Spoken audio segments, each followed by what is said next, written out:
Hey everyone, thanks for checking in. My name's Danica, and you're listening to my new podcast, I'm Not Gonna Be Quiet.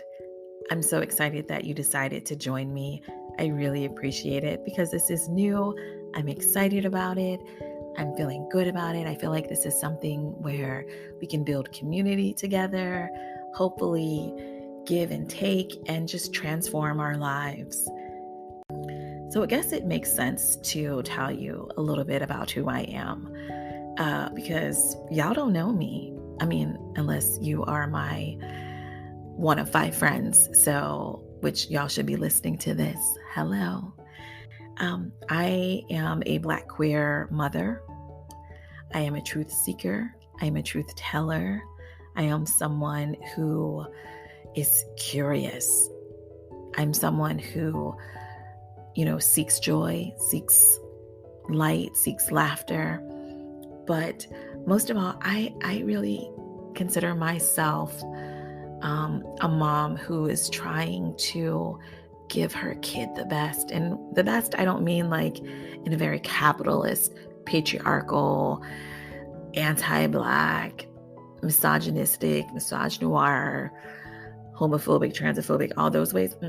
Right? No, but like I want her to be free.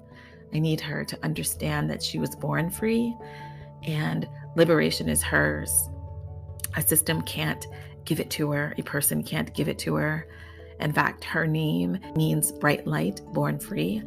And so I live my life seeking light so that I can help her see her light when she forgets it.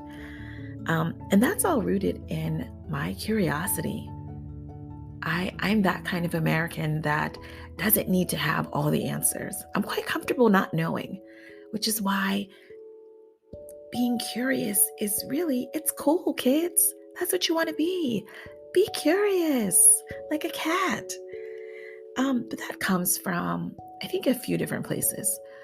One, it comes from childhood, certainly. I'm a Gen Xer all day.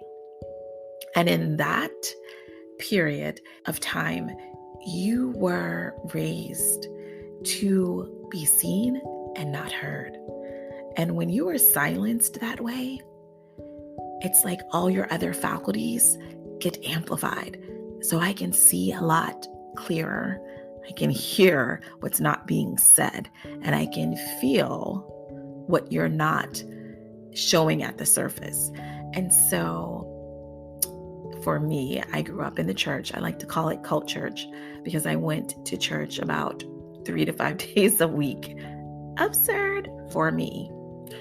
And I saw people worshiping and giving thanks, and I love that. And I saw them, talking about scriptures, preaching.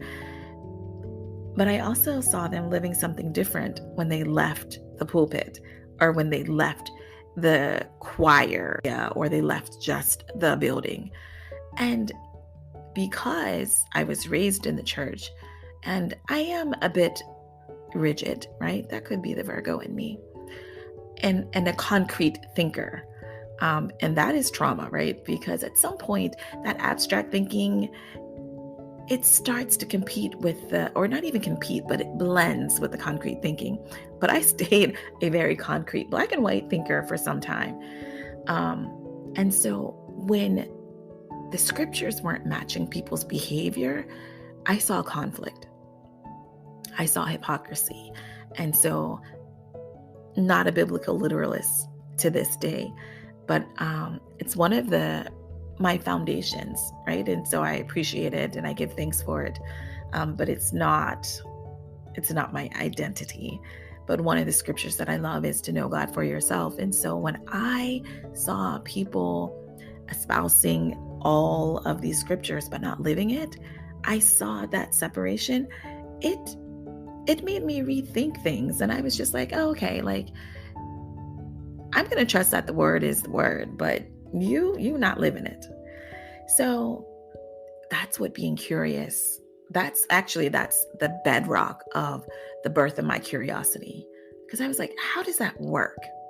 How do you say love thy neighbor as you love God, as you love yourself, and you are being selfish, you are not sharing, you are not offering care, you are not doing what you would do to God, to the least of person kind? So, all right, I'm going to digress there. So the next phase of my curiosity was in undergrad and grad school. This is where it was really developed and interrogated and stretched. I have an undergraduate degree in sociology, which is the study of human behavior, and I love human behavior. Like I said, it started in childhood. I love watching people and trying to predict what they were thinking and what they were doing or going to do. I loved drawing correlations between thoughts and emotions and behaviors. But there were limits to what I could do with sociology, right? So like sociology, you do a lot of research, do a lot of reading, do a lot of producing results. And most of the work stays in articles and books. And for me, I really needed it to touch the people because I found, sociology so helpful and critical in creating relationships that were healthy. And so following my undergraduate time, I explored a PhD program in sociology and just saw like, that's not it, because I can't get to the people this way for me. And so luckily I landed in social work, right? I felt like social work was the ideal next step to following sociology, right? I could apply what I learned there in social work. I felt like social work was the application of sociology and psychology and philosophy and African American studies and like all these other places. And it's just like, this is where the rubber meets the road. And so, yeah, that's kind of a big part of my identity. But let me be clear, I'm not that social worker who's like, I'm going to deplete all that I have to rescue all of y'all. No, I'm that social worker who loves peace, seeks truth, and divested from capitalism a long time ago. And so 40, 60-hour work weeks, no. Couple hours a week, that works for me. It's ideal. It's where I'm headed. Not there yet. Anywho, I'm getting distracted. So education was the next step. And then from there, it's just my profession. I've spent 20 years working in social work. My area of expertise is trauma.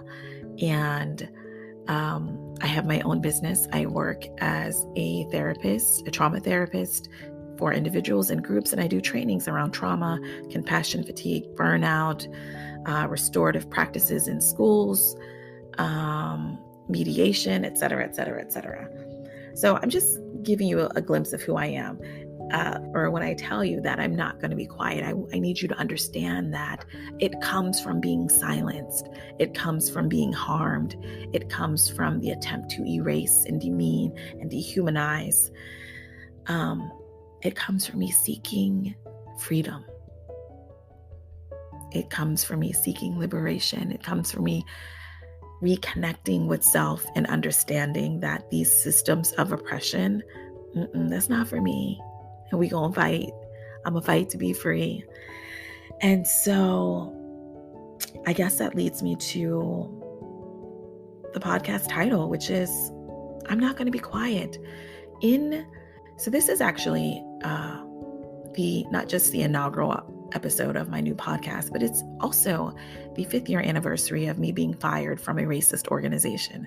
And I already told you that I worked in social work. And so if you know anything about nonprofits and 501c3s and federally qualified health centers and community-based organizations, they are trifling. Now, I'm not going to say that they don't do good work, because some of them do good work. However, it is at the expense of abusing, terrorizing, harming the people that do the work and the people that they serve. So just very quickly, because it'll happen at another time where I'll talk about my experience, but I was fired because of, I was like, this is racist. You're racist. I'm not going to accept this. I see there are patterns, and I recognize that I'm on the chopping block, and I'm not going to tolerate you harming me. And I know racism is just like a word that's just been desensitized, and it doesn't carry a lot of power and a lot of weight. And people are like, well, is it really racist? Did they use the N-word? As if that is the singular way to measure if something or someone is racist. And I can tell you, there's a lot of racial slurs, a lot of homophobic and transphobic epithets used at this place. But I will tell you very quickly and specifically that this organization had previously been investigated by an independent body that is the equivalent of the EEOC and found to have racist practices and policies the year before I was fired. That year leading up to my firing, I was targeted. I had a stellar reputation. I had stellar annual reviews, not one bad mark. And at the point where they were coming for me, they tried to strip me of my dignity, which is what racists do, which is what bullies do, which is what abusers do. They try to dehumanize you. And I, in my Antoine Fisher voice, I'm still standing. I'm still here. It didn't work. I mean, they did fire me, but that's all right because, joy comes in the morning and there's an open investigation going on 5 years. But at this point, they found a probable cause, and the next step is a hearing. And I cannot wait for subpoenas to be sent to all the co-conspirators. Allow me to digress. But although I knew I was being fired, and I prepared for it. I was in therapy and I was saving my coins and I was talking with my family and friends and I was getting support from local organizations, activists. It was still traumatizing.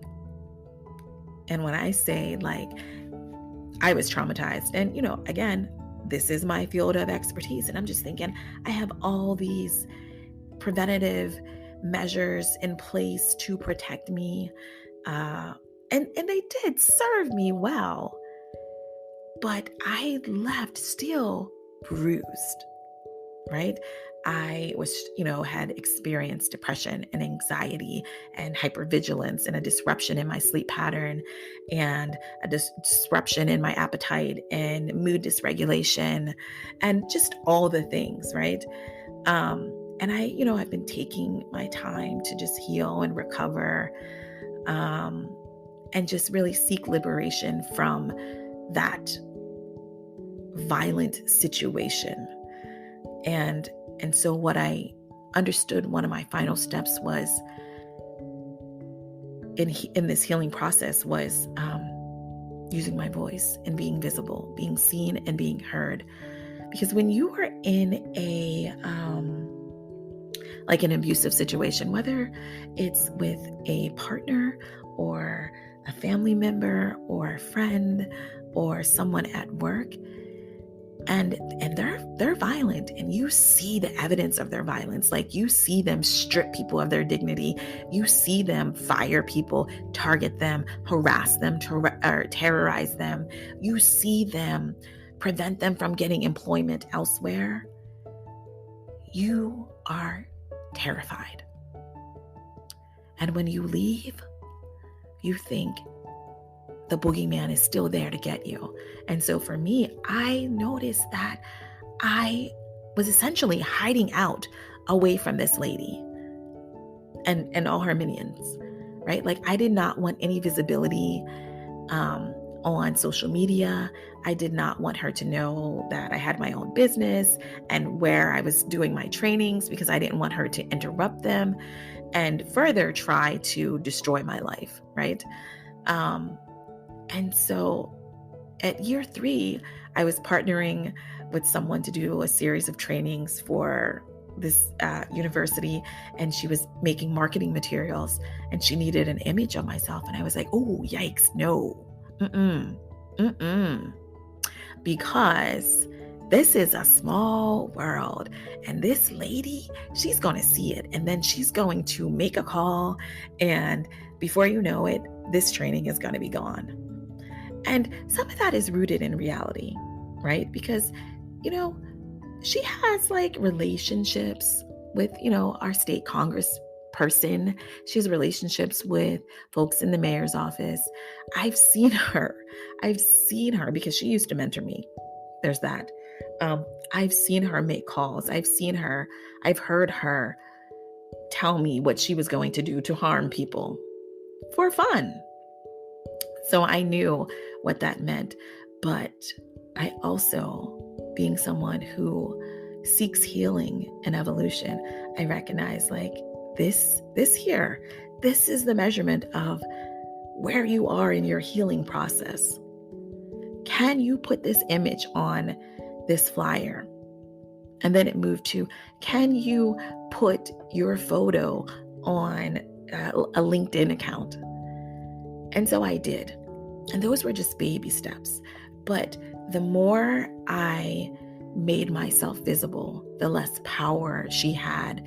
And the more I realized, like, I don't need, just the findings from, the equivalent of the EEOC, which I will get. I didn't need that to be healed, to know that what I experienced was wrong, and to just separate from the gaslighting. Justice and liberation is for me. That's my healing. And the more I became visible, the more I started to talk, and I recognized this big bad wolf isn't as big or bad. She's not. And so that's what happens, right? When you step out of that abusive cycle, those toxic spaces, you actually begin to heal. And so for me, this is a very big deal to have this episode or to have this podcast and to call it, I'm Not Going to Be Quiet, because I stopped being quiet a long time ago about the things that people were doing to harm me with intention or sometimes without. I stopped being quiet about systemic racism, about homophobia, about transphobia, about all the things. I stopped being quiet about it because we know what Zora Neale Hurston meant at her core when she said, if we're quiet about our pain, they'll kill us and say we enjoyed it. That's not me. That's not me. I understand the correlations between health outcomes based on stress. Oh, no, thank you. I'd like to live a long and prosperous life. And so that's what I'm doing. I'm asking the question, what are you not going to be quiet about? What has that been for you? Specific to not just work relationships, but family relationships, friend relationships, things that have kept you hostage and silent. What are you not going to be quiet about anymore?